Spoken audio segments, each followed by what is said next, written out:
I What do you mean, people think? love Freddy Krueger, right? We know what his history is. This was not a good person. So why are we laughing at his jokes? So that is definitely the interesting one. I mean, you can look at Jason and be like, well, you know, some stuff happened to him. His mom got beheaded. Everyone ignored him, and maybe he had some challenges as well. I don't feel that bad. Well, Jason's maybe a little bit more likable. And then there's Michael Myers, who is he just pure evil? Is he just pure evil? Like, where did this kid come from? R.I.P. Sigmund Freud. You would have had just a smorgasbord of characters to analyze if you had been around long enough to see a lot of these horror movies.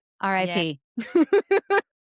Then what about American Psycho? Like Patrick Bateman, right? What's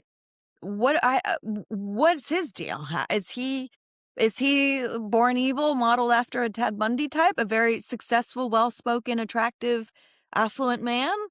Where did this guy was he born evil? What happened to this dude? You And know? yeah, and how has that movie become this archetype for men to live up to? Have you noticed that? Don't get me wrong, I love Christian Bale. He was superb in it, but I don't think that Patrick Bateman should be a role model. Mired? Yeah. Probably not. I think you know what I think it comes down to power. It comes down to Mm, power. Men, there are some, and there are people out there, men, women, however, whoever. Some people just struggle with self-esteem and with self-worth, and they need to feel powerful in order to feel anything or in order to feel that they have a place in the world. Um, so I don't know if people might look at Patrick Bateman and be like, wow, that's like an edgy, badass prom king that has everything. He gets all the girls, and he has money, and he has all these things that I want that I think are gonna make me feel better inside.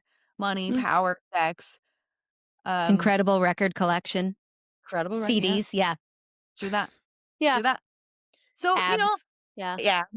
Yeah, that's the thing. So, maybe perhaps that's why there are men who idolize him, but and also, I think there are men who have, some real problems with empathy and don't realize, "Hey, this guy was hurting women. This isn't a role model situation. This is we're not supposed to wanna be like that guy. We're supposed to say, 'Hey, that was a fucked up character. Definitely interesting, good movie, but it's a movie. It's not something we should look into.'" I mean, like, again, to bring it back to the serial killers, sometimes I get a little like, and I know everyone has an opinion on it, but when you go to a convention and you see the booth that's selling stuff with Bundy's face and Gacy's face, I'm like, no, no, no. You're profiting off of these are real people who died. These are they still have family members who are still grieving, who are never gonna get over that. Should we really put their face on a carpet, or like a tote bag? I get a little weirded out by that. Yeah. Um, I don't know if it's like, is the reality that real people went through real pain and suffering not registering? Are we so desensitized as a society that we just see pictures of victims on TV and don't really think of them as actual human beings? I don't know. I don't know. Again, I'm not a therapist, but um, it certainly is interesting to see it in a film, where no one really gets hurt. It's because that's what we as horror fans like. We're interested in exploring the macabre, the sad, the scary, the terrifying, and know that okay, we can sort of process some of our fears and trauma by watching this movie, but then everybody gets to go home at the end.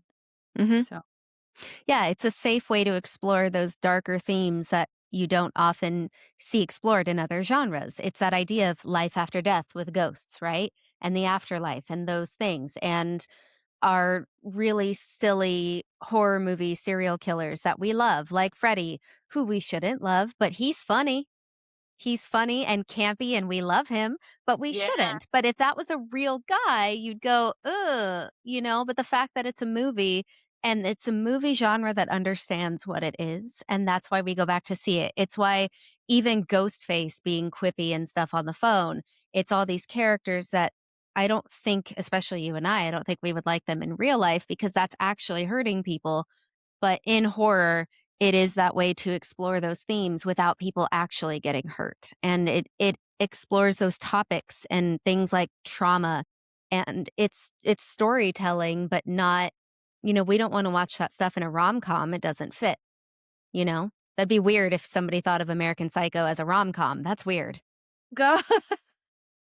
If they, like, intentionally made a rom-com version of that, like, as a dark horror comedy, that would actually be pretty brilliant. If you ask me, that'd be pretty funny.